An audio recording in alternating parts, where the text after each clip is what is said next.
朕乃大魏天子，尔等闯进宫来，莫非要造反不成？这是历史上公元260年的我，而此时乃是嘉平6年，也就是公元254年。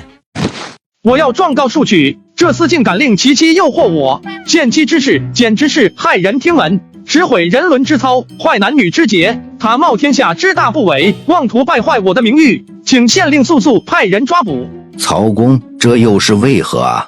不为何，就是来告状的。怎么，大魏不许宗室干涉政务，总没说不许宗室告状吧？相公，您可莫要自误啊！您贵为公爵，实在不该3番5次的前来县衙滋事。高贵相公或许不知道吧？大魏律法禁止宗室交通宾客，您以前养客、结交盟首、庇护囚犯、拉拢游侠、指使匪类、勾结商贾，单是其中一条就足以诛杀了。我看啊，您还是回去吧。谁说我养了门客？这些不过是我家里的奴仆而已。怎么，魏律还禁止宗室养奴仆吗？至于什么庇护、拉拢、指使、勾结，这就是欲加之罪了。我向来仗义疏财，过往的人有求于我，我必相助，这是乐善好施，是善举。至于有求于我的是什么身份，那我就不知道了。我做出诸多善举，这也是你这个县令教化有功啊。当然，你也可以上书告我呀，嘿嘿，说不定咱们还能同坐一辆囚车呢。大卫对宗室向来管得很严，没有半点实权，不能征召，也不能收税，总是将最贫瘠的土地分给他们，不给俸禄，也不许经商，更别说什么军队。总结起来就是一句话：大卫的诸侯过得比狗还惨。可在这小小的阳平郡元城县，却出了曹茂这么一个奇葩，诸侯不能犯的恶行，他几乎都犯了一遍，如今还跑来县衙叫嚣。曹茂，你到底想要如何？我要你审案，去将那庶曲抓过来，你知道他藏在哪里？树安死死盯着曹毛，却不开口。他知道曹毛为何这般行为，不过是不满意自己前几天对一起案件的判罚而已。可他不能理解，这厮为何会为一个前手冒着如此巨大的风险。不用抓，我来了，请县令大人为草民做主啊！高贵乡公曹毛欺人太甚，我妻与下人上街，被这厮碰到了。他见我妻貌美，生了歹意，竟公然调戏我妻，不从，一人驱逐。他便殴打我家的仆人，纵马抢走了我的妻子。光天化日，朗朗乾坤，岂能做出这般行为来？请县令为我做主啊！这厮居然也有今天啊！是啊，不是补报，只是事后味道。闭嘴！曹襄公素有贤名，有先祖之遗风，怎么会做出抢人妇的这般事来？都说曹襄公有先祖之遗风，只怕不是曹丕遗风，而是曹操遗风吧？祝县令，你该不会要偏袒你的族弟吧？曹公，莫要再执迷不悟了。您若是现在离去，我全当今日无事发生。好啊，没问题。我现在从这里出去，明天整个元城的人都会知道你祝家是何等的清流望族，家族之贤良，居然献妻来款待贵人。到了后天，整个阳平郡就会知道你们术士的待客之道。往后起码100年里，你们家都别想再有子弟能被中正官举荐。何至于此呢？若是我铁了心上奏，你也未必有好下场。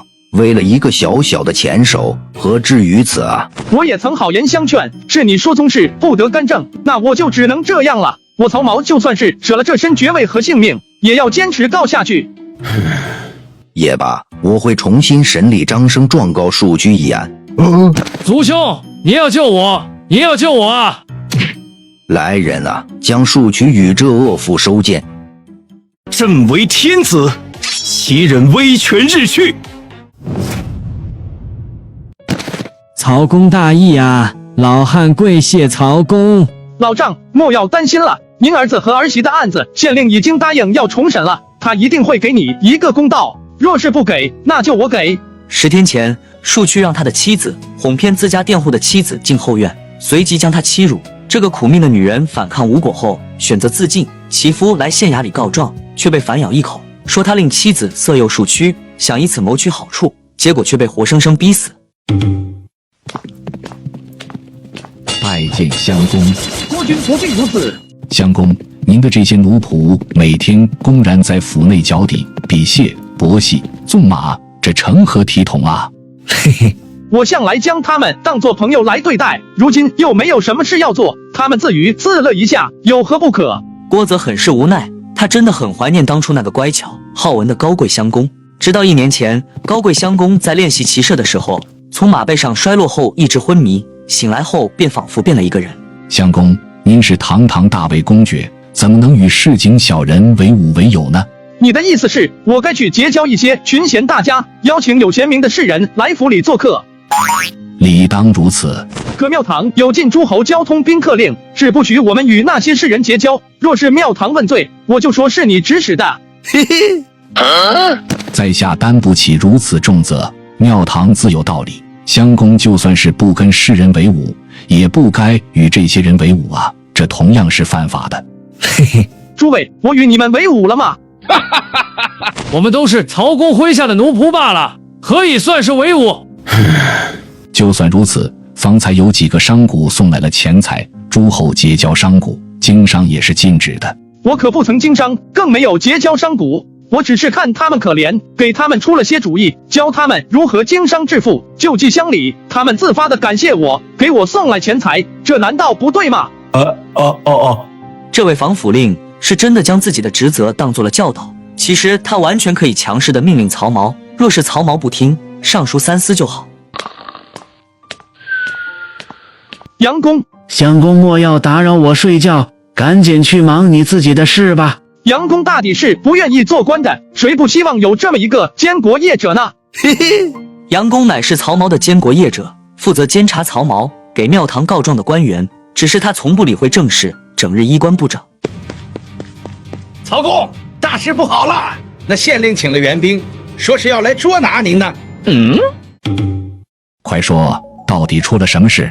很多人都看到了，说是县令出城去迎接一支大军，都是骑兵，全城开始戒严，还派了士卒守着路，从城门通往我们府的道路，不许他人行走。县令何故如此啊？国君有所不知，我方才与县令起了些争执。哦，什么争执？也不是什么大事，就是今早曹公领着我们去江南树娶的老婆给抢了而已。襄公啊，平日里您不曾听我的劝谏，我虽痛心，却想着您可以改过。可今日您居然强抢民女，奸淫掳掠，这绝对不是我可以接受的事情。国君莫急，若您听我说完，还觉得我有罪，我愿意与您一同自裁。曹髦跟郭泽讲了数句强抢民女，还诬陷是对方献妻，导致女子自杀，丈夫跳河自尽，只剩下一老一少。我今日劫了数区那助纣为虐的妻子，逼迫县令处置他们，为那农户人家证明。您说我错了吗？没错，当然没错，只是可惜放了那县令，应当一并杀了。若那术士颠倒黑白，我自上书与三司。原来您还知道自己可以直接上书三司啊？他们来了多少人？有多少骑？是什么阵仗？隔着太远，没敢细看，就看到为首的人坐在车上，手里举个竹竿，竹竿上挂着狗尾巴。若安司马于外，或则黄泉可收。狗尾巴？对，竹竿顶挂了个狗尾巴，那人还使劲的摇晃呢。那叫天子结账，不叫竹竿狗尾。可天子结账怎么会来这呢？就抢了个女人而已，莫不成还惊动了天子？难道是皇帝曹芳谋反被废，自己要登基了？穿越过来，终究还是要成为华夏第一位被当街弑杀的皇帝吗？襄公不必担心，或许是好事呢。这事不能或许吧？曹公不能冒险，翻墙跑路吧？我与曹公身高相当，我穿上曹公的衣服，领着兄弟们去阻挡骑士。等我死后，放一把火，只要我死得面目全非，就能让他们觉得曹公已经死了。曹公，还是让我过去问问情况再说吧。不必如此，你们想想，今早才闯了县衙，现在就能从京城请来天子结账，难道那县令能飞不成？这未必是来抓我的。不过刘禄，你还是带着兄弟们先走吧。曹公，我们是没读过书，可我们都是爷们，哪有受了您的恩情，却在您落难时逃走的道理？没有您，哪里还有活着的刘禄？不行，你们若是继续待在这里，我反而要出事。你们暂且安心，他们绝对不是来抓我的，可他们却不能看到你们在这里，否则只怕对我不利。那我们便藏了刀剑，躲在府内装作奴仆便好。若是他们要对您不利，我们也能出手相助。也罢，国君，若是他们真来问罪，您就直接将我原先做的事情如实告知，莫要跟着我受了牵连。相公，您太小看读书人了。若是他们问罪，我愿以劝诫不力为由，承担一切罪责。曹毛笑了笑，再也没有说话。你们这位高贵相公到底是个什么样的人啊？无论天师找曹毛是什么事，都不能让他如愿。高贵相公为人聪慧，就是乡里风评不是很好，常有人说他包庇罪犯。看来这位高贵相公为人善良啊，他是不忍心看到有人受罚，常常救济和帮助这些遭受刑罚的人呢。这人怎么听不懂人话？和他老爹司徒华歆比，差了不少啊。他帮助别人的钱财都来自与商贾牟利，商贾常常送钱财与他。可见高贵相公为人清高淡泊，从不在意钱财，不然有挣钱的办法，何以要授给那些商贾呢？商贾们也是知礼的，还知道要答谢，不错不错。这到底是什么节奏？他还常常领着一帮游侠在城内滋事斗殴。好啊，高贵相公身手不凡，武艺精湛。我尼玛，你这是不管提出的有多难，阅读理解能力都能满分啊！高贵相公何在？我乃高贵乡攻防府令郭泽，你是什么人？骑士一愣，正要发怒，而马车上的老者终于不再保持泥塑状了。不可无礼！老夫王肃兼太常持天子结账，奉太后之令来见高贵相公，不知他人是否在府内？兼太常持节，奉太后诏令。好家伙，这是来做什么的？拜见王公，我家曹公正在府内，不过按着礼节，请诸公下车下马进府。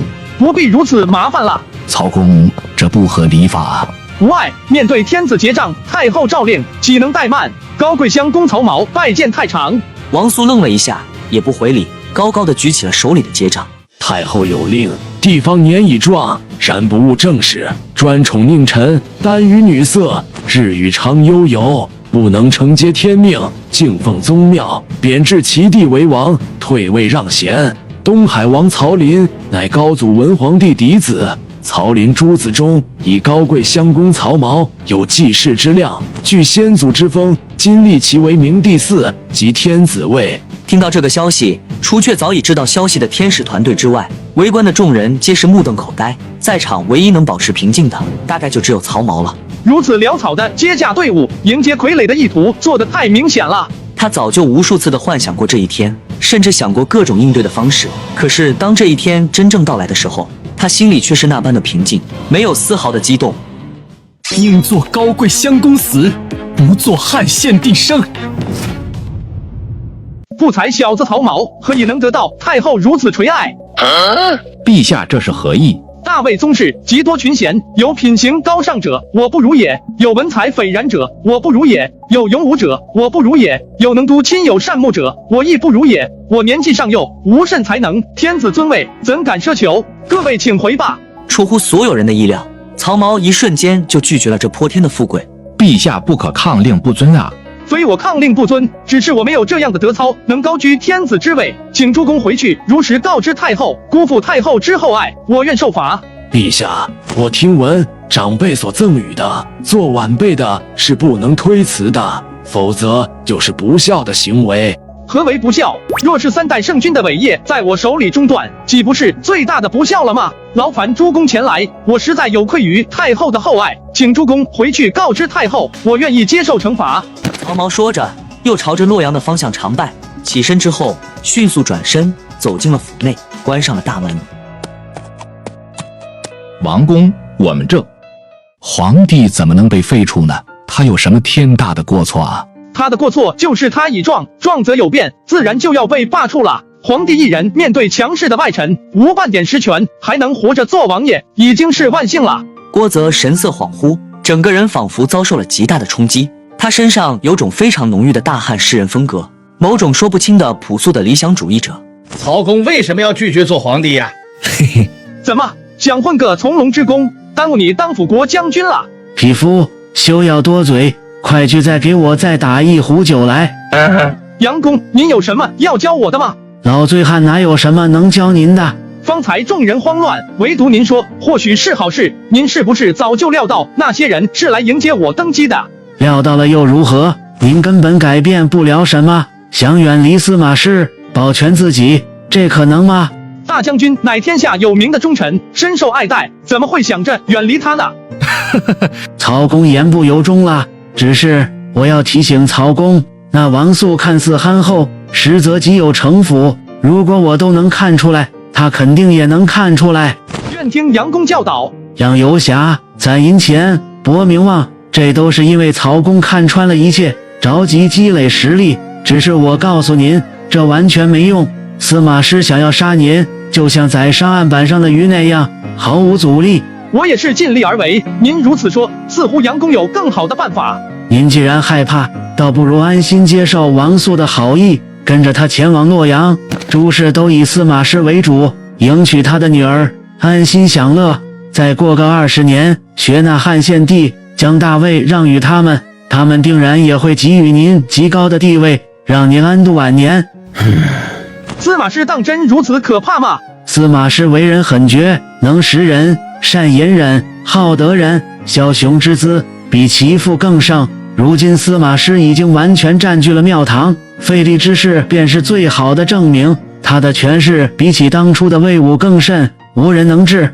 杨公就没有其他办法了吗？您若是早生20载，或许还有希望。可如今，府内的游侠们本性不坏，您最好还是找个由头将他们遣散，免得被一同诛杀。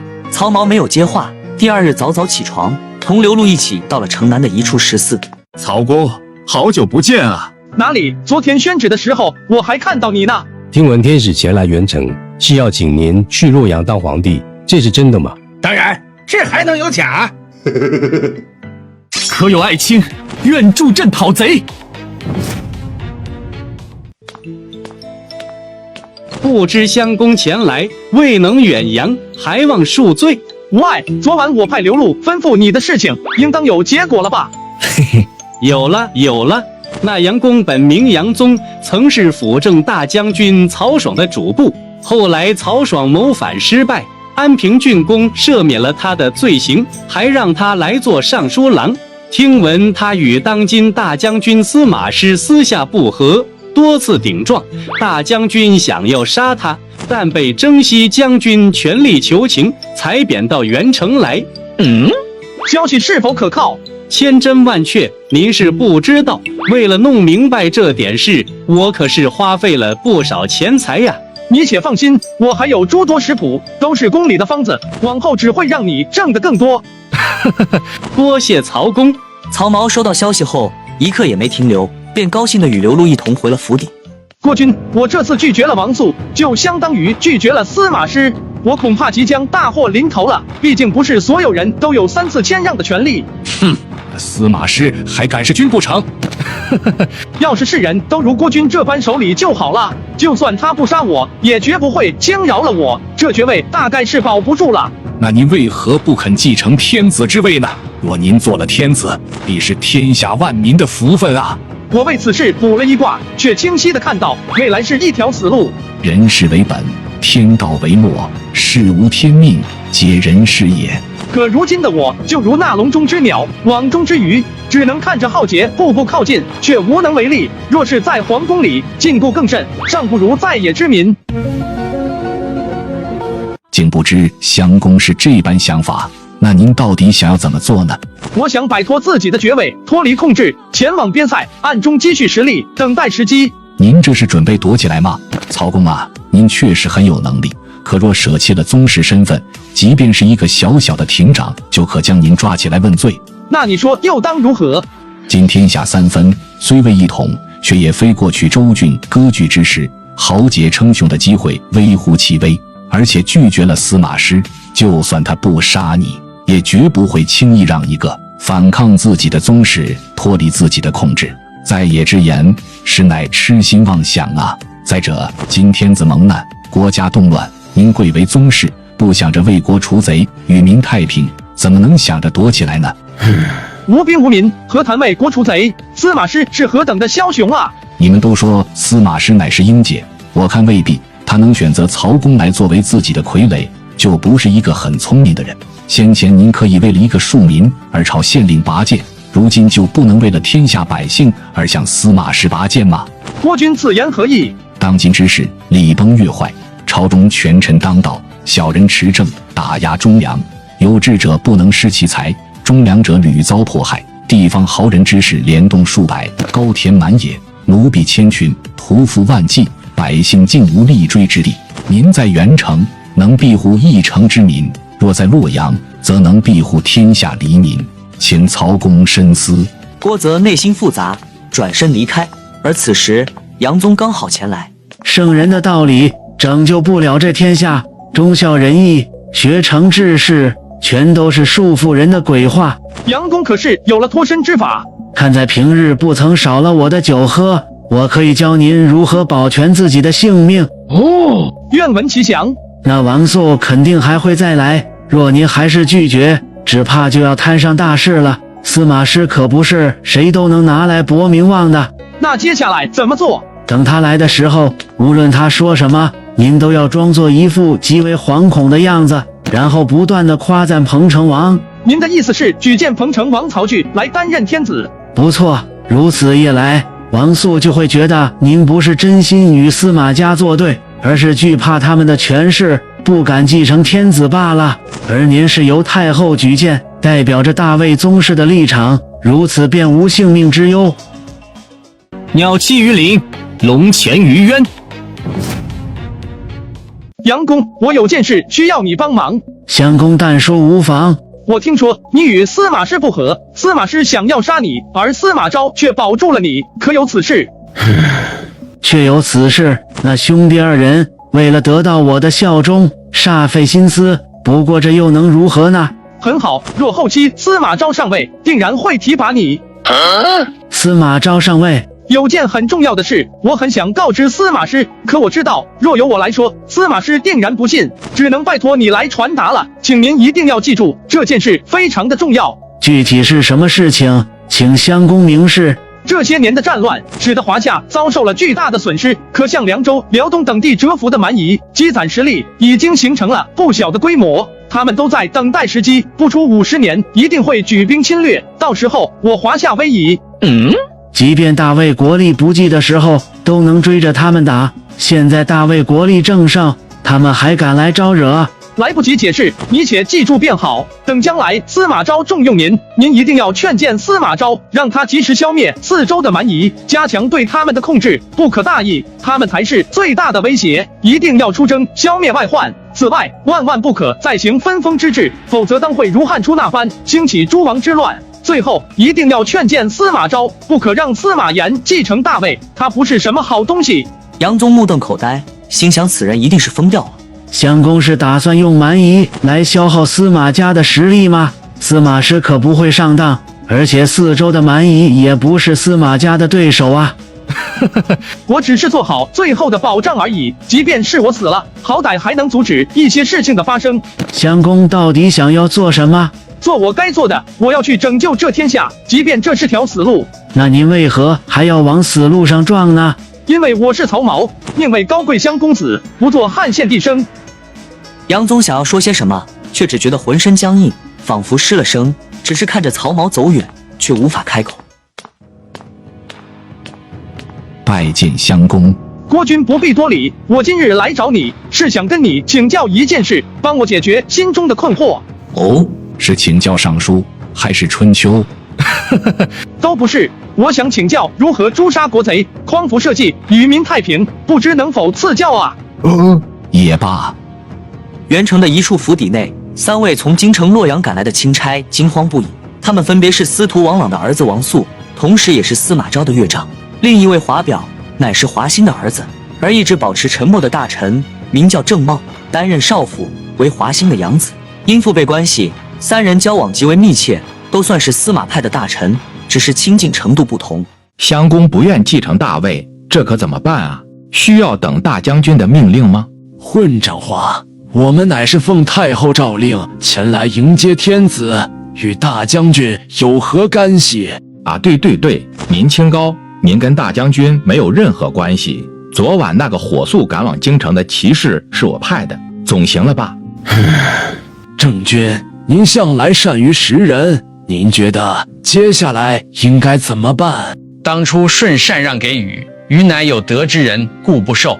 先前汉献帝要禅让于我大魏文皇帝，文皇帝有德，3次不受。如今看来，陛下乃是尧舜禹那般的有德之君，太后要将玉玺亲授陛下是没有任何问题的。3辞3让，可不是曹髦这个少年天子能够触碰的。大将军可没有那么好的心性，可若是这件事出了岔子，自己的清明怎么办？郑君所言甚是，可令众人准备，我们明日再请陛下继位。暗叙中军之事，以待破局之机。其实我郭家与司马家的关系并不恶劣，我的族兄平原侯郭德迎娶了司马师的女儿，任摄生校尉，长宿尉。我的族叔郭芝担任散骑常侍，长水校尉，长省尉。族兄临晋侯郭建任镇护将军，长禁卫。郭泽缓缓说起了自家的情况。郭泽出身西平郭氏，是当今郭太后的族人。我与太后素未相识，她却选中了我，还对司马师说对我很熟悉，一定要将玉玺亲手交给我。原来都是因为您的功劳啊！嘿嘿，我只是在讲述自己情况的时候，对您夸赞了几句而已。姑母郭太后并不喜欢司马家，只是她得不到支持。可如今就不同了，主公登基为帝，太后就不再是孤身一人，大魏中兴指日可待。主公是否需要我做好前往洛阳的准备？不急，我想请你现在写封信，派人送往太后那边。不知主公想要写什么？你就写齐王曹芳无德，牵连众人。今日太后要以高贵襄公为帝，不惜与大将军对峙，襄公心里实在不安，生怕引起太后与大将军的不和，故而请求太后不要这般看重自己，请按着大将军所言，立彭城王为帝。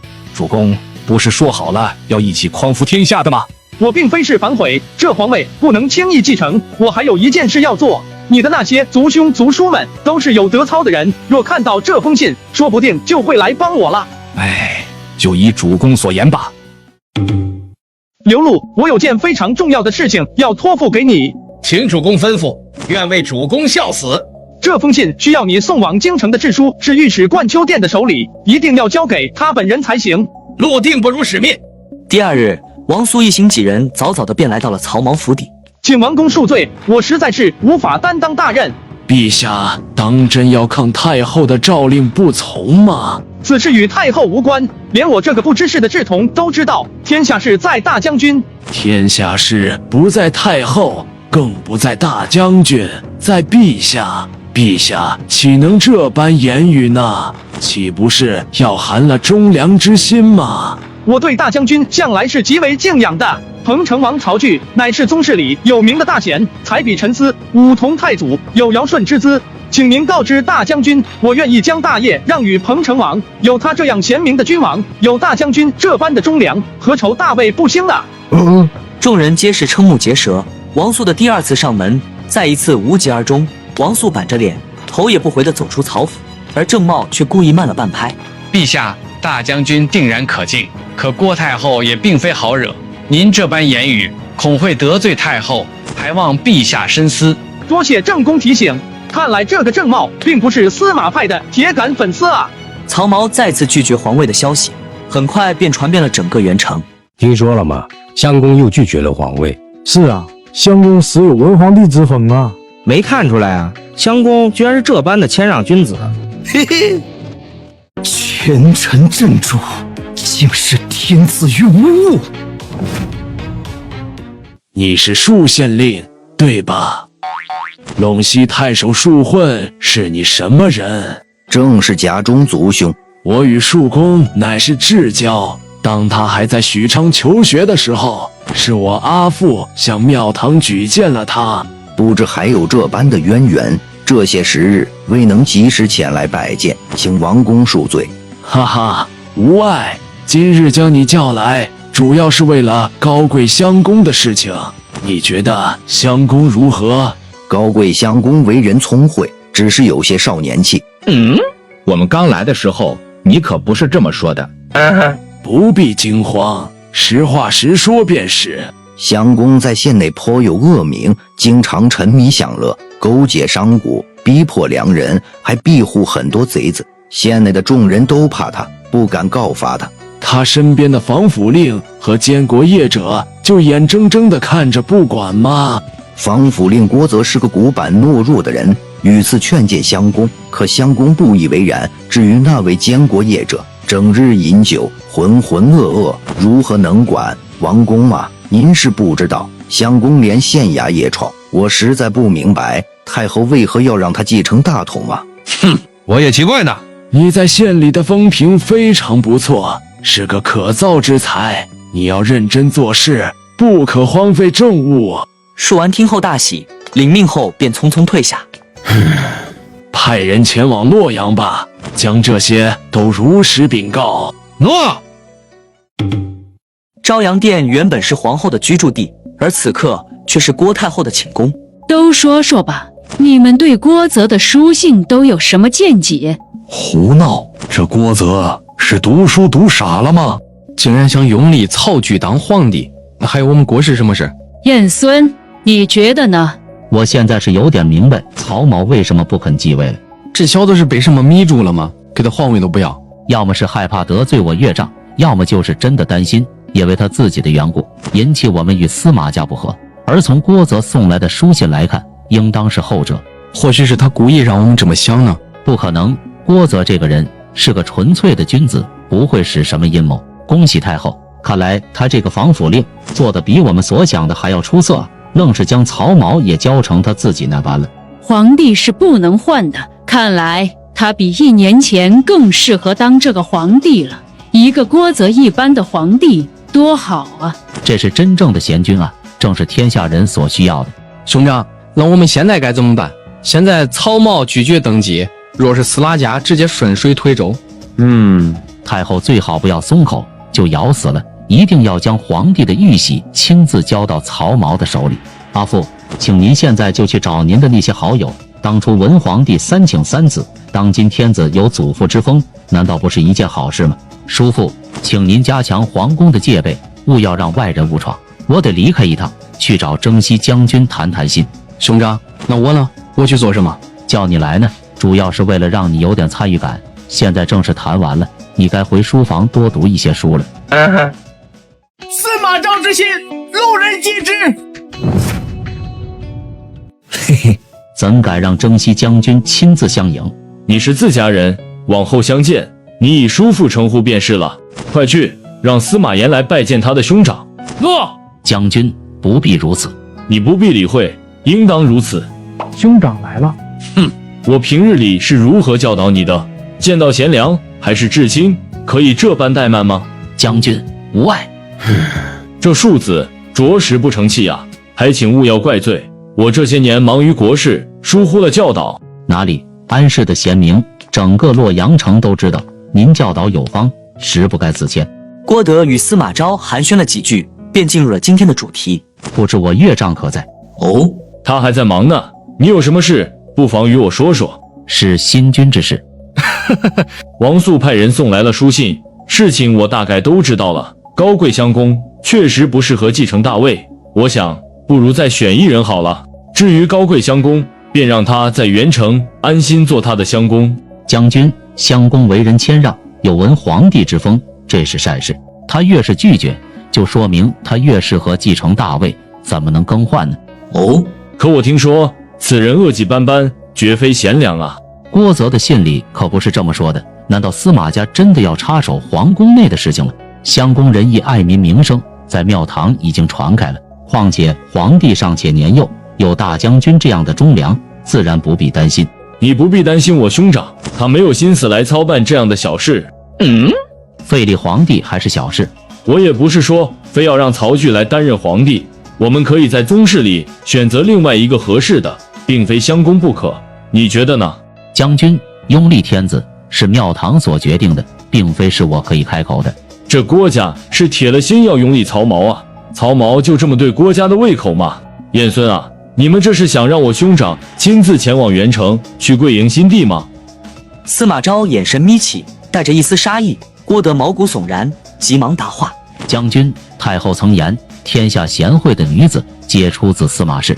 若您觉得襄公没有德行来治理天下，可选家中2女许配给皇帝，让他循循教导。原来如此，请君稍后，我去就回。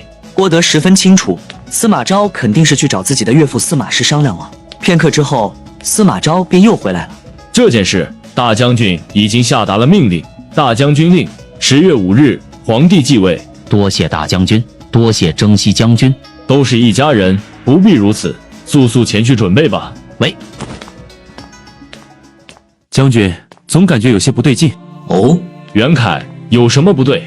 今日郭德极为惶恐，似是怕将军出尔反尔，对您格外警惕，急着立襄公为帝，甚至是到了非襄公不可的地步。我想，这其中定然是有人教唆离间，将军可派人查探，看看最近是否有人联系了郭氏。无碍，就算是立曹髦又如何？我家也不吃亏，还能得一个皇后位，名正言顺的进皇宫。将军不可大意啊！好吧，那就以袁凯之言，派人去探查吧。郭德匆匆回到了皇宫，就去拜见郭太后。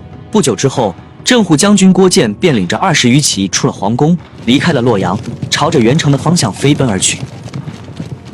朕虽不得昧于大道，死于宇内，共斟滋路。曹公呀，自从听了您教诲之后，我是一心向善，家产几乎都快捐出去了。你的丝绸生意几乎垄断了半个冀州，这点还不至于让你倾家荡产吧？生意是大，可利润太小，您是不知如今的生计有多难啊！曹髦怎会不知？战乱导致货币体系的崩溃，加之豪强兼并等诸多原因，使得经济出现大崩盘。主公，这些商贾多为逐利无义之辈，不可与他们走得太近啊。贫而无产，富而无骄，何如？可也，唯若贫而乐，富而好礼者也。你看，就连圣人都说富而可求也，虽执鞭之事，无以为之。我当初贫苦的时候，没有去谄媚有钱有势的人，如今又教导这些商贾们行善，使他们富而无骄，这难道不是君子所为吗？这样会影响主公的名望，若是司马家知道了，那他们该多开心啊！司马昭我不敢说，可司马师定然是想要我这样的皇帝的，一个贪婪爱财、勾结商贾、利益熏心、鲁莽无知的皇帝，他怎么会不喜欢呢？主公这是在自污，我要去质问司马师，何以要将新君逼迫到这个地步？现在的年轻人都这么勇的吗？当今豪族在地方称雄，兼并土地，劫掠商贾，农人失去了土地，商人失去了生计，大量的良人被逼成了游侠，这些都是我们可以利用的力量。主公是想要利用农人、商人、游侠来对抗司马师？其实他们具有极为强大的力量，只是缺乏一个思想。当然，现在的我也没有办法组织和领导他们，但他们依旧是我可以借用的强大力量。当初司马师隐秘地凑齐了3000死士，起死回生，我的处境比他更加恶劣，但我可以效仿他。主公，我觉得你的想法与司马师不同，倒是与张角相似。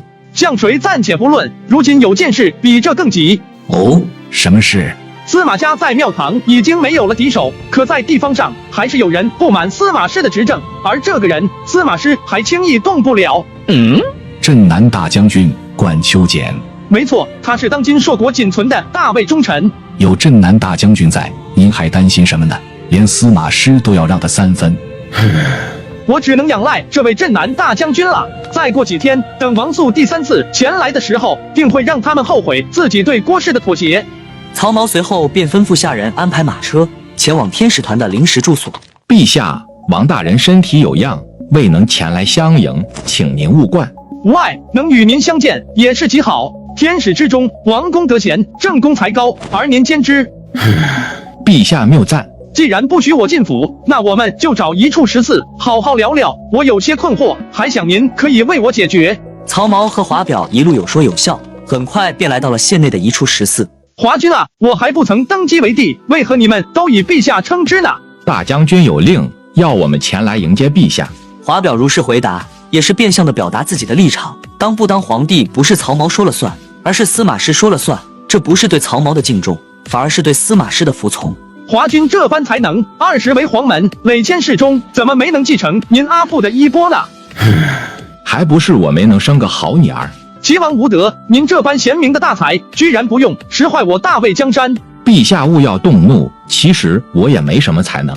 等贤明的彭城王登基，我定然要上书劝谏他，广开贤路，使得天下的贤人都能辅佐皇帝，何愁大魏不兴呢？谁说皇帝昏庸无能？看着胸怀，要用天下的贤才，这是千百年不出的明君啊！郑茂目前是挖不动的，王肃更是司马家铁粉，如今能下手试探的只有这个华表了。华表和曹髦相谈甚欢，有种遇到知音的感觉。华表虽然没有什么才能，地位也不高，但他却代表着庙堂里一大批与司马家亲善，却算不上铁盟友的豪族势力。曹髦刚回到府邸，便看到府内两伙人正在对峙。放下，都放下！尔等敢对我无礼，我看谁敢对相公不敬！这是怎么了？我刚离开不久，你们就要翻天了！主公，这是我的族兄西都侯郭建，奉太后之令，前来迎接您前往洛阳登基为帝。曹髦心中大喜，没有料到郭氏竟会这么着急拥立自己，而且还派郭氏年轻一代的二把手郭建亲自前来迎接自己。倒是有些天子的模样。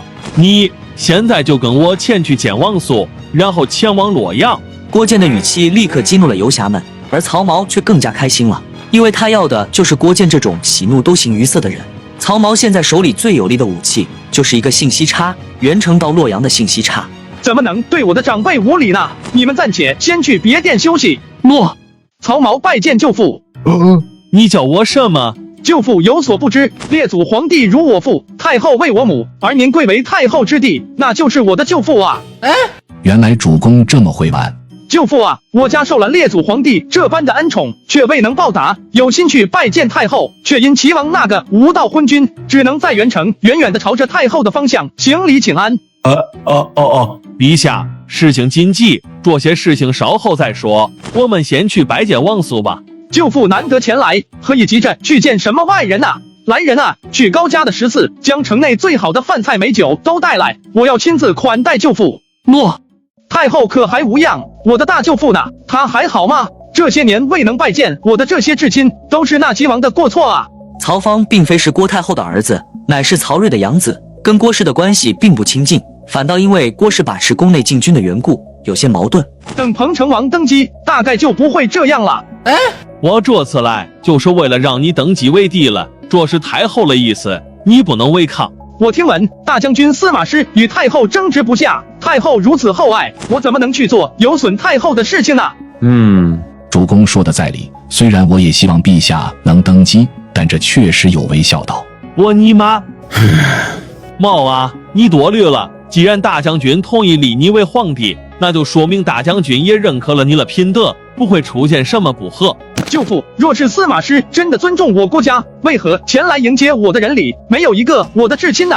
那王肃是什么人？郑茂是什么人？华表又是什么人？若是前来元城的是舅父，我又岂会抗拒不从？况且拥立皇帝应当以三公带着祭祀用的生牛前来迎接，可如今却来了个坚韧的太常，一个临时的少府，带着10几个骑士，这就是大将军对我郭氏的重视程度吗？我郭氏乃是西平大族，代代忠良，并不比司马氏差，何以对我们这般轻视呢？王肃的骑士来到我府邸的时候，居然不对防府令行礼，这是不把我郭氏放在眼里呀！若司马师真心拥戴，我郭氏怎会遭受这般羞辱？有这事吗？确有此事。连一个小小气怒都敢这般对我郭氏，司马家是想造反不成？是啊，舅父，若是我登基为帝，大将军指不定还要怎么祸害我郭氏呢，所以我不能答应。大哥已经接了司马师的命令，说是10月5日必须要皇帝登基，虽然没说具体是谁来登基，但你是我们自己人，若你登基为帝，对我们郭氏是有很大的好处了。若是彭城王那狗贼登基，我们郭家就要彻底失势了。而且司马师为人冷酷，若你再拒绝，恐怕就要对你下杀手了。郭建在曹髦一口一个我郭家的煽动下，不再隐藏，甚至将内部的消息也告知了曹髦。在古代的宗族里，每个人都扮演着不同的角色。郭德是继承者，郭建是宗族的打手，而郭泽则是承担了经学家的职责，也就是大儒。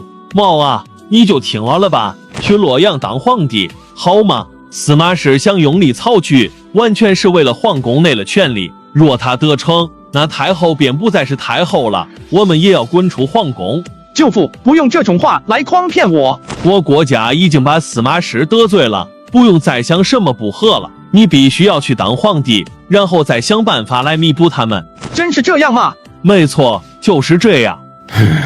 好吧，既然已经无法缓和，那我就不拒绝了。好，走。早该如此了。我们现在就去找王素吧。不急，王素先前轻视我们若去找他，他还以为我郭氏怕了他呢。对，等那王素亲自来了，我们再赢了他。就在曹毛几人欢聚一堂的时候，另一边的王素却是寝食难安。郑军，郭建来了元城，却一直待在襄公府内，不来见我，会不会是洛阳那边出了什么变故？王素的意思很简单，他想知道如今的郭家到底是自己的对手还是盟友。王公无需着急，现在该着急的是郭家。我们只是奉令来迎接天子，天子不愿意登基，这并非是我们的过错。我观这位陛下绝非等闲，就怕我们落个恶名啊！大将军心思缜密，又不曾催促，我们等着便是了。那就暂且先等等。若是他们再没有动作，我们就去最后一次；若还是拒绝，我们就回洛阳复命。郑茂告别王素后，便来到了华表的房间。兄长，等回到洛阳后，你最好称疾辞官，等事情有所改变再出事，否则怕是要有大难临头。你这是什么意思？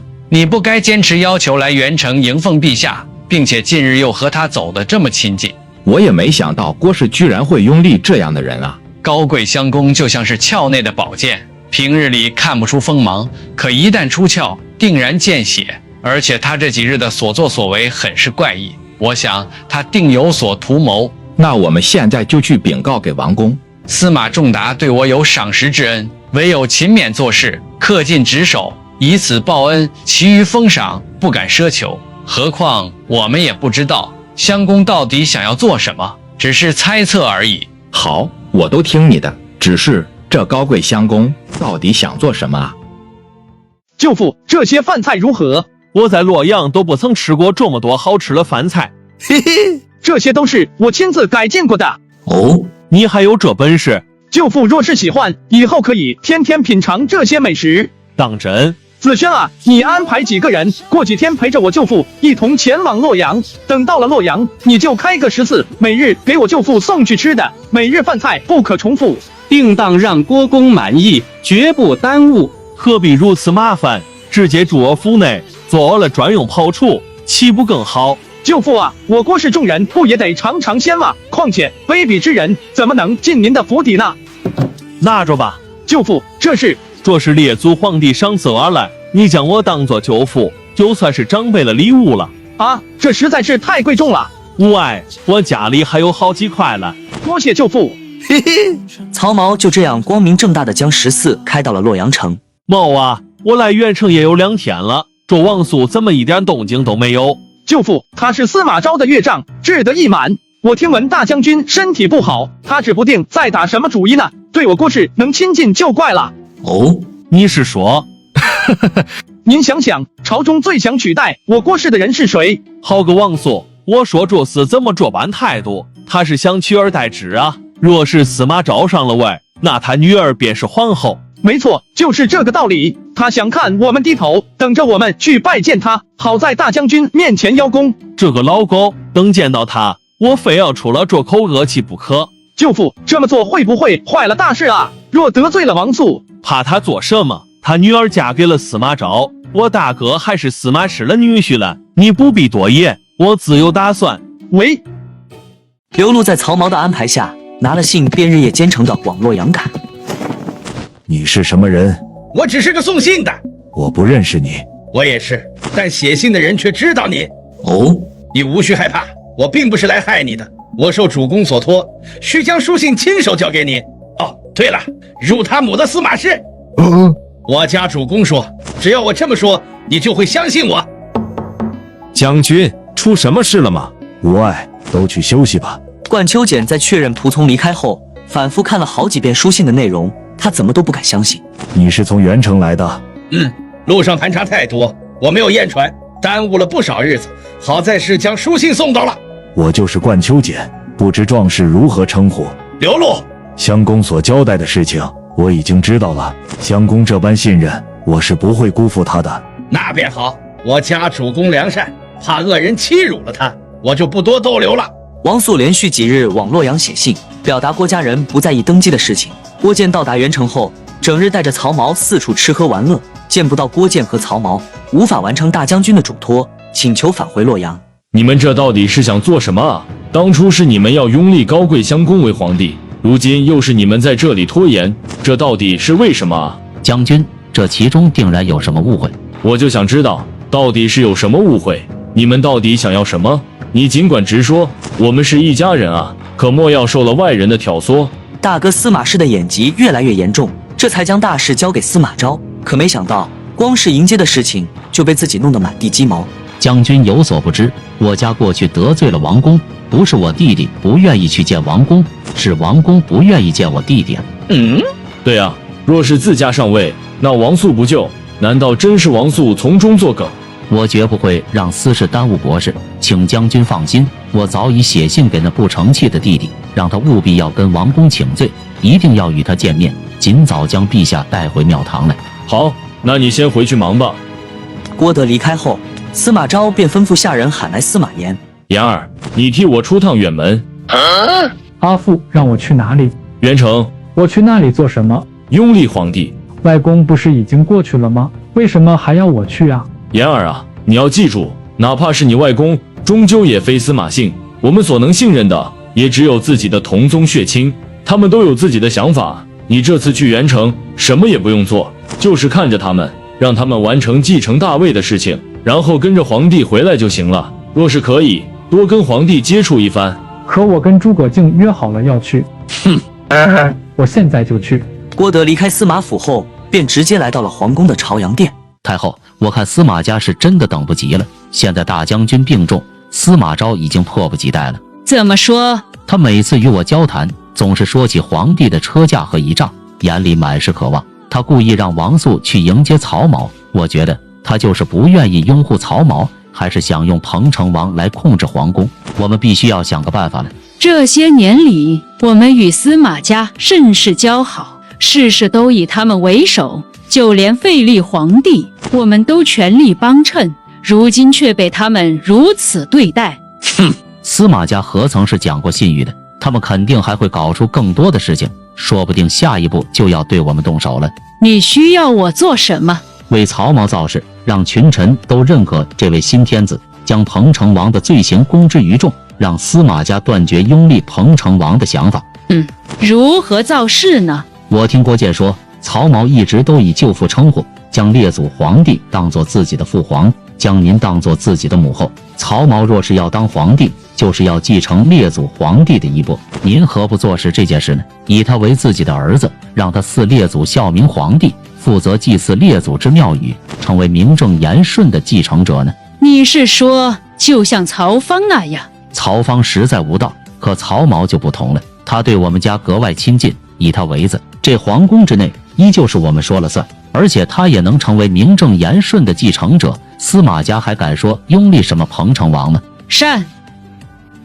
为了给曹髦登基造势，郭太后按照郭德的建议，召见最有名望的大臣卧冰求鲤故事里的主角王祥，商议此事。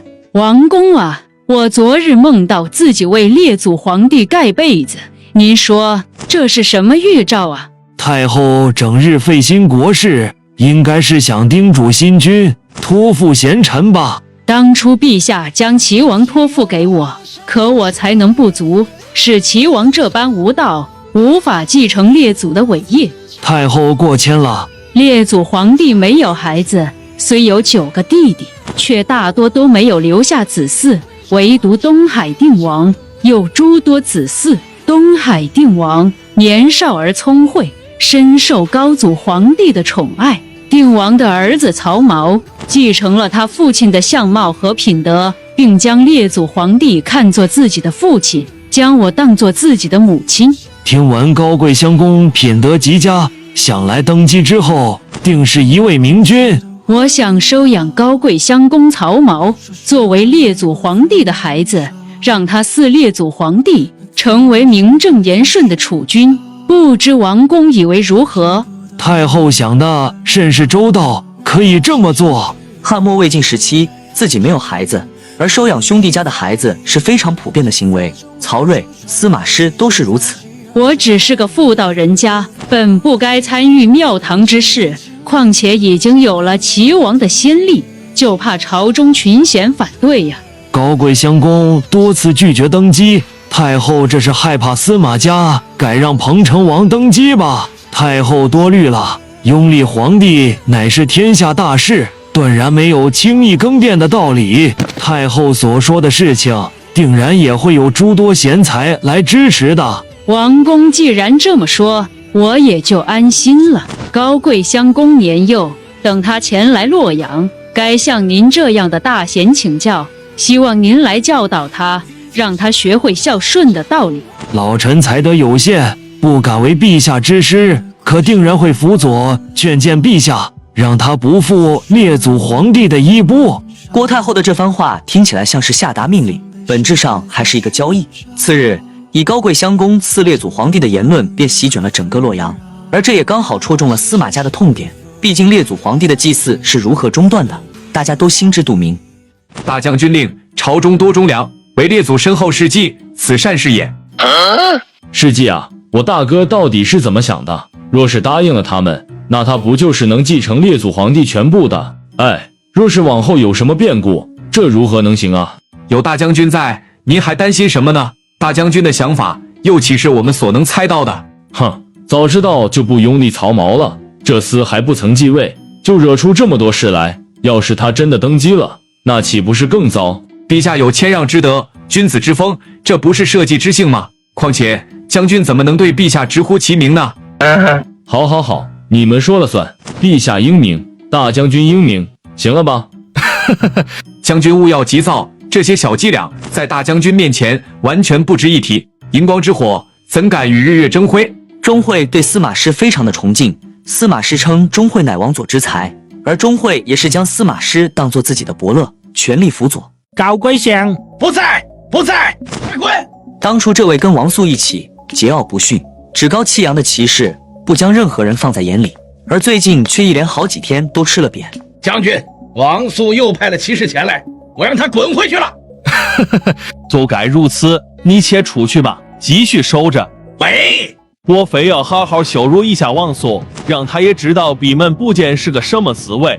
舅父，若是王肃向大将军司马师写信说您的坏话，那该怎么办啊？你是未来的皇帝啊，怎么能如此怕事了？那王肃算什么东西？无需害怕，我早就写信给兄长了，控诉王肃闭门不见。而兄长是大将军司马师的女婿，还能怕了他王肃不成？茂啊，有舅父在这里，你就放心吧。我统领宫内大军，王肃不敢来招惹我。舅父说的对，有我和你大舅父在，你尽管高枕无忧，放眼天下。将军，祸事了！出了什么事儿？司马家来人了，说是奉了大将军司马师的命令。难道真被你说中了？王肃那老狗上书弹劾我们了？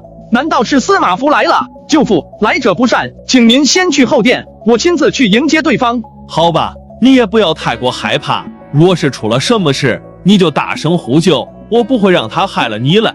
多谢舅父。曹髦看到面前的少年，模样俊俏，长发飘飘，双手过膝，顿时愣住了，随即就明白了对方的身份是晋武帝司马炎。是安氏吗？久仰大名，没想到今日居然能相见，果然是奇人异象啊！这长发，嘿嘿。你特么谁呀？怎么上来就摸我的头发？我就是司马炎，阁下是？我就是曹髦。拜见陛下。安氏不必如此，今日安氏能来，让我这蓬荜生辉啊！我们一起去吃些酒肉。陛下，吃酒且不急，我这次来是奉命而来的。我听闻陛下屡次拒绝登基。安氏啊，我不过就是个庸人，有什么资格继承伟业呢？又如何能一统天下，还天下太平呢？彭城王的贤明，天下人都是知道的。我觉得大将军应当拥立彭城王为皇帝。不能这么说，当今庙堂贤才极多，有我伯父这样的忠良来辅佐，您还担心什么呢？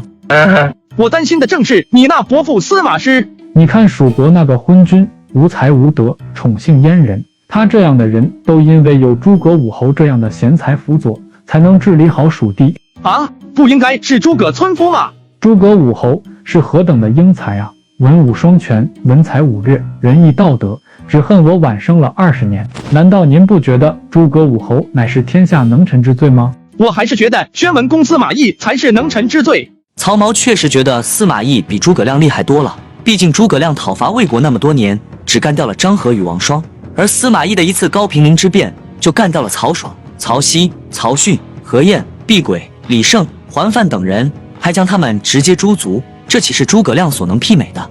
我伯父确实厉害，谋略了得，但治政却差了些，不如诸葛武侯。安氏啊，闻名不如见面，今日一见，方才得知传闻非虚，你是真正的贤才。诸葛武侯莫过如此。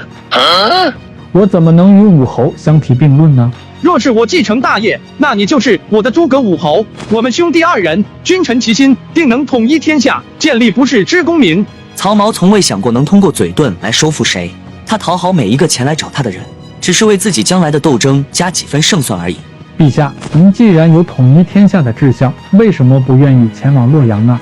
我本来是无意继承天子之位的，可安氏既然开了口，我怎么好再次拒绝呢？不过有一件事，安氏得依我。什么事儿？等去了洛阳，你要领侍中，早晚待在我的身边，解决我的困惑，辅佐我来操办政务。这事儿给伯父说了算吧。喂，我会去拜见大将军，跟他说这件事。走，安氏，我且带你去见我家的长辈。曹髦对司马炎是越看越满意，若能将司马炎全体待在自己身边，一来可以放松司马家的警惕，二来若是到了鱼死网破的局面，自己还可以拉司马炎垫背，也就没有贾南风的事情了。舅父，这是安氏，我的至交好友。我们今天才认识，好吧？舅父，实在不能再拖了，否则大将军定然会怪罪于您啊。安氏，你去找你那外公，让他明日前来迎接天子。喂。司马昭派司马炎前往元城迎接曹髦登基，而曹髦却对司马炎假意情投意合。言儿，你怎么也来元城了？是出了什么事吗？洛阳无事，我已经见过陛下了，明日就可以去迎接他了。哦，我观陛下骄恣不奉法，跋扈无礼，并非明君之姿啊！若是拥立了他，就怕惹出什么祸患来。我看陛下对人倒是很热情，你可莫要被此人诓骗了。等回了洛阳，我定当与大将军禀告，那郭家老二为人蠢笨，狼狈为奸，定当警惕。在司马炎面前，王肃完全没有隐藏的意思，而司马炎对这些显然是不懂的，只是茫然地看着外公。我今日与你所说的话，不许告知外人，且明日之后，你就不要再与陛下接触了。等回到洛阳，也要尽可能地躲着他，不能被他骗了。等这些事都结束了，我也要好好休息一段日子了。第二天一大早，王肃一行人便急匆匆地往曹髦的府邸出发，迎接新君。曹公，您到底准备做什么？当然是顺应天命，去做皇帝。不要诓骗我这老头子了。刘禄去了哪里？有事回家了。他那性格怎么可能会在这种关键的时候回家呢？他是替您去找外援了吧？当今这局势，蜀吴都不可能作为外援，那么援兵只能出自国内，难道是冠秋俭？并没有什么外援。曹公，无论您要做什么，都请您放弃吧，不可能成功的。冠秋俭乃是地方权臣，司马师在他身边有诸多眼线，您的人，您的信一定到不了冠秋俭的面前。我知道，杨公，您多虑了。冠秋俭是忠臣不假，可他所中的并非是您，他所中的乃是列祖皇帝，是齐王曹芳。您是被司马师和太后所拥立的，对冠秋俭来说，您也是反贼之一啊。杨公啊，不要忘了我当初的吩咐。就在此时，王肃几人已经到了曹髦府邸，只是随行之人没有司马炎的身影，王肃也换了说辞。当初文皇帝三辞三让，向天下人彰显了他高尚的品德。今日我们第3次前来请求陛下登基，可见陛下实有文皇帝之风，足以供奉庙宇，这是天下之幸也。请陛下与臣等返回洛阳，登基大位。王肃的话很好听，但言语间都在逼迫曹髦。高尚的文皇帝都只是谦让了3次，难道曹髦还要超过文皇帝不成？我年幼而无治国之才，当如何供奉庙宇，治理天下呢？庙堂内诸多贤才，这些人都是列祖皇帝所留下的重臣。陛下今虽年幼，可有朝中诸公给您以肱骨之辅，镇守四方的将帅给您以有力的扶持，定可实现国家的繁荣昌盛，达到天下太平的目的。难道齐王还在的时候，国内就没有这些贤臣了吗？按照惯例，皇帝犯了错，却要大臣来承担，这是何等的荒谬啊！我听闻辅佐齐王的李丰、夏侯玄等人，都是因为得到了张吉的授意，才要行谋反之事。张吉乃是齐王的岳丈，野心极大，他找这些贤臣来密谋，贤臣误以为是齐王的主父。李丰、夏侯玄等人都是天下闻名的贤士君子，他们会是无端谋反的人吗？我尚且年幼，才未必能比得上齐王。若是我识人不明，使得国内贤才因我而死，我何以向天下谢罪呢？我恳请庙堂能恢复李丰、夏侯玄两人的清明，释放他们那些被抓为奴隶的族人，大为天下尊崇贤才。若是因为君王的失察，因为外戚肆虐而惩罚无辜的贤臣，使贤明的太后背负恶名，我又如何能安心前往洛阳继承伟业呢？请您现在就派人告知庙堂三公，不为太后、李丰、夏侯玄等人证明，我不忍为帝。曹髦说完这番话，整个府邸都是一片寂静。王肃只觉得浑身都颤抖了起来，牙齿都在哆嗦。中书令李丰与光禄大夫张吉密谋杀害大将军司马师，然后由夏侯玄掌管三军，可被司马师提前得知，火速抓捕了3人，并被全部诛族，就连皇帝也被罢免。因此，哪怕是庙堂里的三公，都会刻意避开这个话题。可曹髦今日却又重新提起。王肃一行人没有任何犹豫，转身离开。华表也终于明白了郑茂之前提醒的真正含义，郭建也巴不得立刻就逃回洛阳。牵扯进这件事，整个宗族恐怕都要被诛杀了。兄长带着苏伟离开了，杨宗也不见了，就连那些门客也都跑路了。现在整个府内就剩下了我们2个人。哎，郭君啊，这是一步险棋，我已经做好了赴死的准备。司马师若是要杀人，将来是杀得干净，别因为我的缘故，使得郭族受到牵连。主公，是我无能，不能在这种关键的时候为您出谋划策。谁敢说你无能？10个刘侯也不敌我的郭泽啊！曹髦的行为很快便传遍了整个河北，而此时的树丸却惊慌失措。王公，您要救救我啊！太守说我治政不力，使得谣言四起，民心动荡，说要上书治我的罪。可1天之内，这种消息就能遍布整个河北，绝对是早有预谋的。河北的游侠、商贾都以曹髦为首，他们早在7、8天前就制定好了这样的阴谋，整个河北都传开了。是啊，一夜之间，周边诸多县城都有了传言。那些前手商贾倒是好对付，可那些士子们也在谈论这件事，我也无法逼迫他们啊，牢房都快放不下了。可还是无济于事，只是这些被抓的人里，有不少人都愿意作证，说是收到了曹髦的指示。放肆！你简直就是胡说八道！陛下怎么会做这种事呢？来人啊，将这个出言不逊的贼子给我赶出去！王公啊，请您救救我吧，我愿意帮大将军杀掉曹髦。哼，滚！郑军啊，我的一世清明怕是要毁于一旦了。唉，王肃满眼苦涩，他太清楚司马师是个什么样的人了。不出4天，大将军就会知道这个消息，再过4天，大概就会有骑士前来此处。届时，曹髦将会无声无息地消失，连皇帝都敢费力的人，根本不会在意一个小小的宗室。只是曹髦死便死了，却也要把自己的名声搞臭了。史书上会如何记载这件事呢？逼杀了一个贤良的天子继承者吗？王公，您多虑了，我看倒也未必。你根本不了解大将军，他必死无疑。难道你觉得他还有活路不成？王公啊，3年前宣文公司马懿还在世的时候，太尉王林和令狐虞谋反失败，宣文公将他们暴尸3日，诛杀了所有参与的3族。楚王曹彪也被迫自杀。您还记得这件事吗？自然记得，可这件事与如今又有什么关系？就在几个月前，夏侯玄、李丰等人也因谋反失败被诛了3族。之前便引发了朝野的震动，诸多大臣颇为不满，却也无可奈何，不敢直言。如今曹髦如此言语，庙堂里的贤人们大概是又要上书劝谏了。郑茂说了很多，而王肃只听到了2个关键词：群贤、不满。难道大臣们会保下曹髦不成？他们敢这么做吗？他们不敢明保，可他们定然会想办法推动这件事。大将军继承宣文公的事业还不到4年，却已经表现出了极为强大的能力，使得朝中大臣都佩服不已。王肃眯起了双眼，他知道郑茂是想说司马师已经引起了群臣的惊恐和忌惮。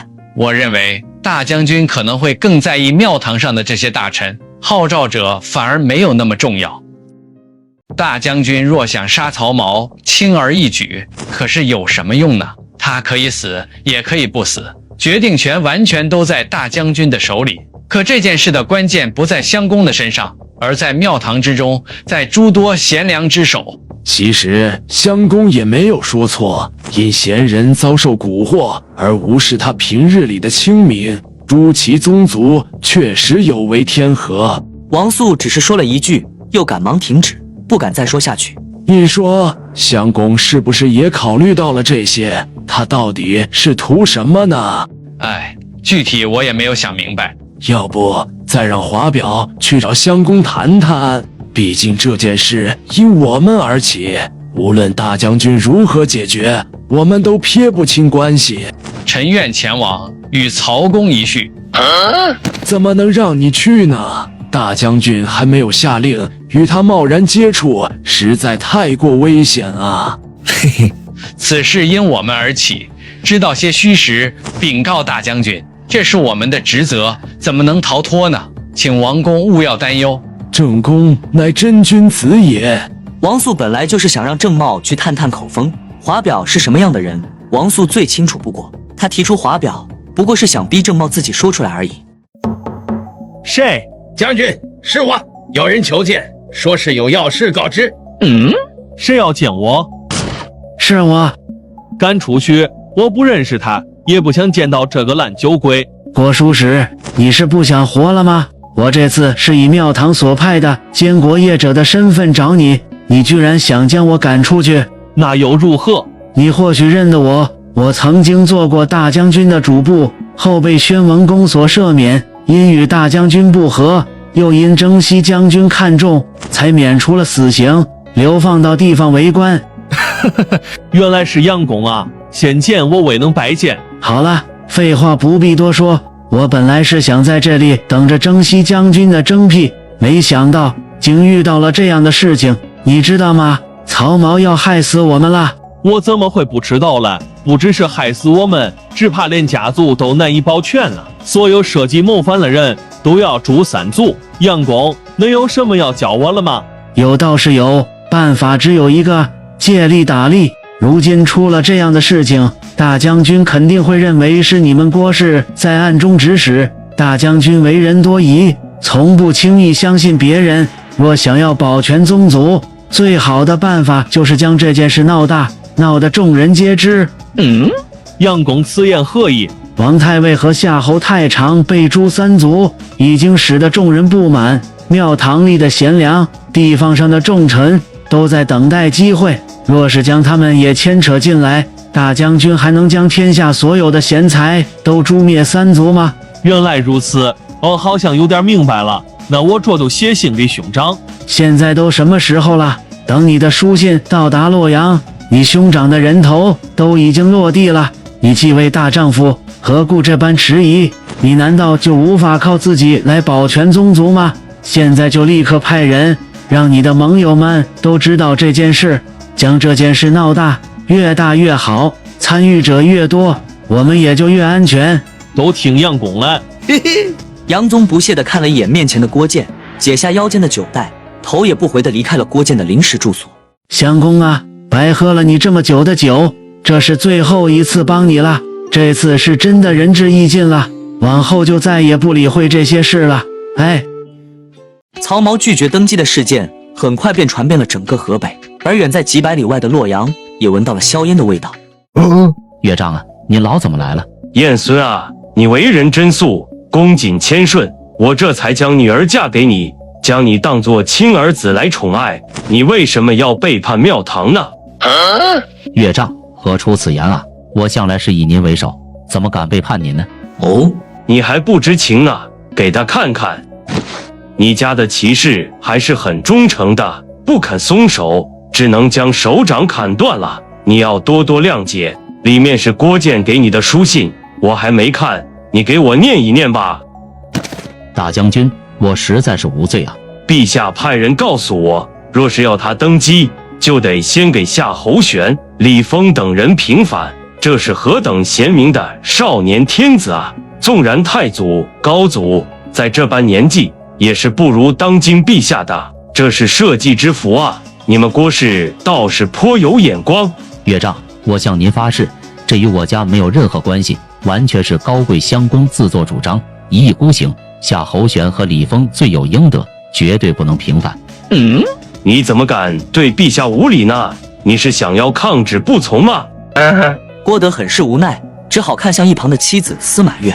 阿父，我良人是不会反您的，那天子是自作主张，跟我良人无关。月儿，这是在商谈国事，你不必多言。燕孙啊，这些年里，我对你们郭氏也是极为宠爱的，宫内的大军一直都是由你们来掌控，从不曾插手，我压根就不在意皇宫里的这些权利。你是我的女婿啊，你其实什么都不用做，也能与我家同富贵。我既然答应了要拥立高贵襄公为皇帝，又怎么会反悔呢？你为什么如此急切，如此愚蠢呢？甘愿成为别人手中的刀，还不自知。哼，就因为你一个人的缘故，如今庙堂又要变得不安稳了。有些人的眼里只有宗族的利益，完全不顾国家社稷。夏侯玄是谁？那是我孩子的亲舅父啊，是我妻子的兄长，是天下闻名的道德楷模。当初连子上都劝说我不要杀夏侯玄，免得引起天下震动。可我不得不杀啊！若是我纵容自己的亲属谋反，这天下社稷岂不是就要灭亡了吗？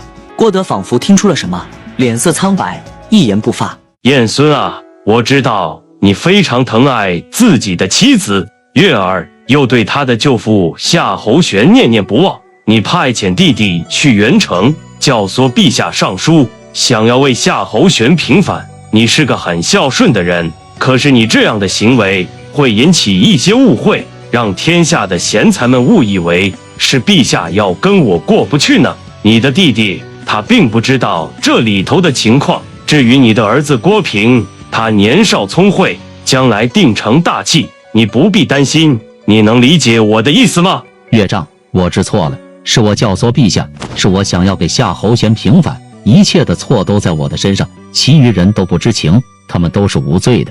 司马越此时才反应过来，自己的阿父司马师是想让郭德自杀，好保全他人。阿父，求您了，看在平儿的份上，饶了我良人吧。月儿啊，你长得真像你的阿母啊！诸位，高贵相公要为夏侯玄平反，你们大概都知道了吧？高贵相公尚且年幼，对国事一无所知，才说了那样的话，你们都有什么看法啊？司马昭说着，却最先看向了自己的头号幕僚杜预。将军，夏侯玄和李丰名满天下，天下人都很怜悯他们的遭遇。如今高贵襄公又来这一出，只怕会有更多的人上书请求平反。若此时退让，那大将军之前的作为都将付之东流啊！我们现在要做的就是想办法压住这件事。另外，我看高贵襄公年少轻佻，容易为人教唆，并非是明君之选，可以将王肃等人召回。我倒是觉得不妥。若此刻为他们恢复名誉，对我们是没有任何损失的，反而能收获庙堂群臣的心。至于高贵襄公，他确实不足以供奉庙堂，不必理会。其他大臣也颇为赞同荀彧的说法。司马昭眼前一亮，颇为心动。将军，若开了这个口子，往后反对司马家的人只会更多啊！平反的事情对您没有任何好处，却对别有用心的人有好处，您要深思啊！将军，有要事禀告。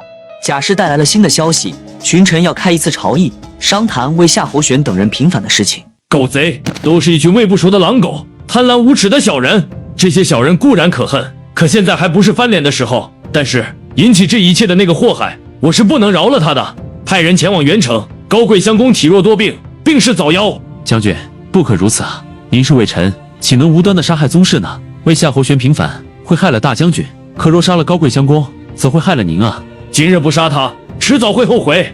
将军非但不能杀他，还得派人去保护他，就怕朝中那些别有用心的人想要杀高贵相公。若是高贵相公突然暴毙，所有人都会认为是我们做的。他骑在我头上拉屎，我堂堂征西将军还得去保护他。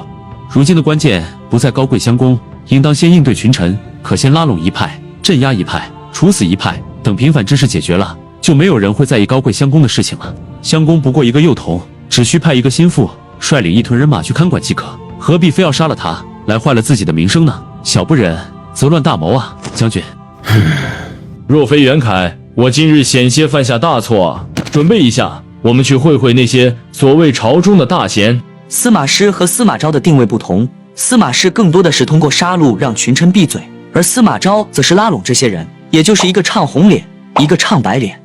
将军，高贵相公主张为夏侯公平反的事情，您可曾听闻了？我听说了，我觉得这是好事。夏侯公是受了他人的蛊惑，方才如此。我愿意与你们一同上奏大将军，请求他来平反。这兄弟俩又开始演上了。将军，我们准备上奏与太后，请求太后下令为夏侯公平反，请您为首。司徒公所言有理，对，确实如此，应当如此。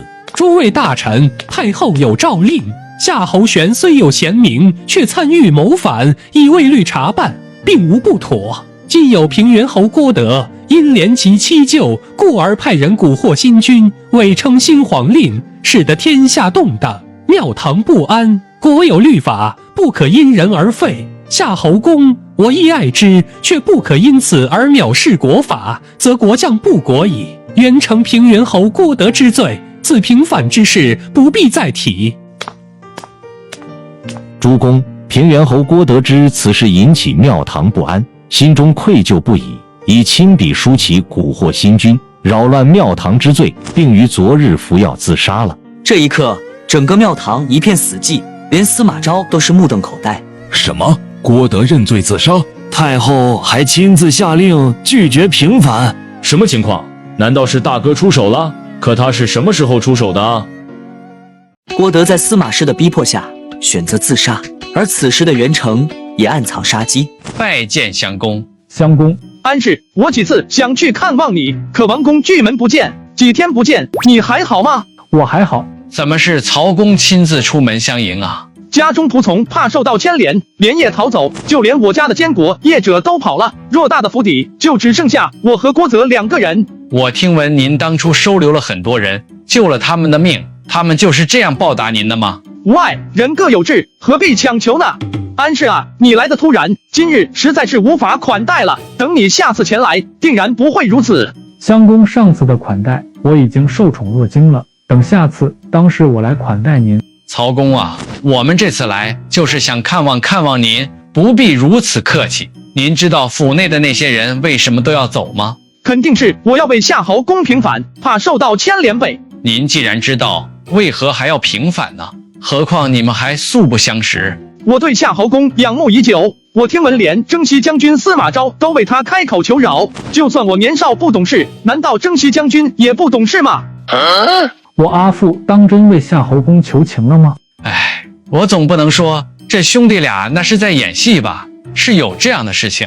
难怪如此。安氏，你可愿与我一同上书为夏侯公平反？嗨，司马君不可鲁莽啊！怎么，我阿父能为夏侯公求情，我为什么就不能呢？这最好还是先问过王公吧。郑茂看向面前这个难缠的年轻人，心里五味杂陈。曹髦说的每句话都是坑，就等着自己跟司马炎跳进去。郭氏怎么会选这么一个少年来做皇帝？难道郭氏真的想要匡扶魏氏？难道郭氏才是大魏真正的忠臣吗？而此刻，一支穿云箭打破了宁静。哪里来的贼子？出了什么事？有刺客混进府内，想要杀您，好在被我及时发现。这些骑士们进来后，贼子们朝着后殿的方向跑了，已经有人去追杀了。您无碍吧？没有射中，我们都没事。是哪里来的贼人敢来刺杀我？你们都去给我追，不能放跑了那些贼人。郑军，今日若不是有你们，只怕我是要死在这里了。劳烦您现在就派人去县衙封锁县城，以防贼人逃脱。甚好。太险了，差点就射中曹公了。我拉弓的时候手都在哆嗦。曹公为啥要我们去刺杀他自己呀？不要再说了，毁掉这些东西，按原计划藏起来。是。听闻曹髦遭到刺杀后，王肃便火速赶到了现场。外公，我无碍，是陛下护住了我。司马炎起初只觉得曹髦这个人很古怪，可现在却对他生出了好感。正宫，这是何人所为？还没查清。我向来以诚待人，也不曾有什么仇家，真不知道是何人要害我啊！我这府内没有什么人手，若是刺客再来，怕是无力阻挡了。我们听到声音后就进来了，发现有几个蒙着脸的人正与郭军厮杀。他们看到我们后便匆忙逃离。他们对附近的环境熟悉，早就做好了部署。我们不熟悉道路，没能追上他们。军中精锐，却连几个见不得光的鼠辈都抓不住。哼！熟悉府内，难道是内贼？不会是被我遣散的那些游侠吧？你这人怎么还抢词呢？这不应该由我们来怀疑吗？派人搜查城内，留下20人，保护高贵襄公，绝对不能让任何人伤害他。多谢王公。襄公，我们愚笨，不知道行刺者是何人。可大将军英明非常，他定然是可以知道的。那是最好。大将军若是知道了，定能为我抓来真凶。郑茂无语，跟曹髦告别后，也跟着司马炎一行人离开了曹府。主公，君子坦荡荡，这种小人手段，我绝不会再做了。嘿嘿，若你骗得大家都知道你在骗人，那你就没在骗人。这种粗糙手段，也就能骗得过司马炎和我舅父那样的人。重点不是刺客是谁派的，就算司马师不在乎名誉，可他也得考虑我横死街头的影响吧。况且寻常手段，怕是无法撼动司马师，所以我们得不断的给他上猛料，让他不得安宁。想到司马家现在想杀了我，却又不敢杀，还得小心翼翼派人保护我的样子，甚是畅快啊！如今北方的繁荣是我祖父和伯父亲手打造的，我们与司马家不同，并非是只懂得诡诈之术的鼠辈。可若是将司马家逼急了，执意要杀您，怎么办？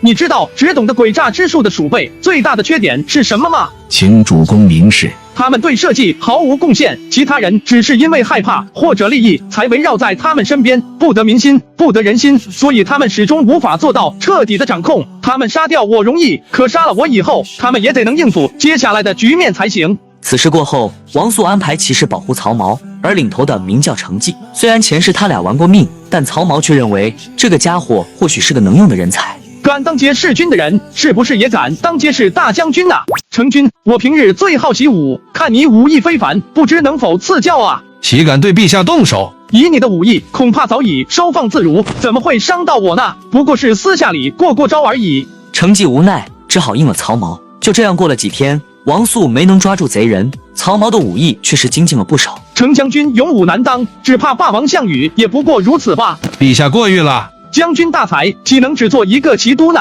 我会亲自向大将军举荐你做一方大将。小人岂敢劳烦陛下？这些时日，曹府被围得水泄不通，也不允许曹髦出门。好在司马炎经常带着美食美酒来款待曹髦。这些天，我跟着程济学了不少武艺，此人有猛将之姿，安氏回去之后可推荐给大将军。有您推荐，当时也无一嫌啊。曹髦，给我出来！公子，正副将军郭建率人强闯府门，被我们挡在门外。所谓何事？舅父想要进府，为何还要强闯呢？我们出去看看。曹髦，你害死了我的兄长，我绝不会让你。大舅父死了，到底出了什么事？都怪你！若不是因为你，我兄长又怎么会被杀？怎么会呢？谁敢杀我大舅父？到底是谁？是你！你要为夏侯玄平反，我大哥受到牵连，汉渊被杀。大舅父居然因我而死，我还有什么颜面苟活啊？你这狗贼，襄公足不出户，如何能杀害你的兄长？谁动的手，你就去找谁。为何将罪名丢到襄公的身上？你兄长若是为夏侯公的事而死，那是死得其所。你这厮还要坏他的身后名不成？你们司马家真的太欺负人了。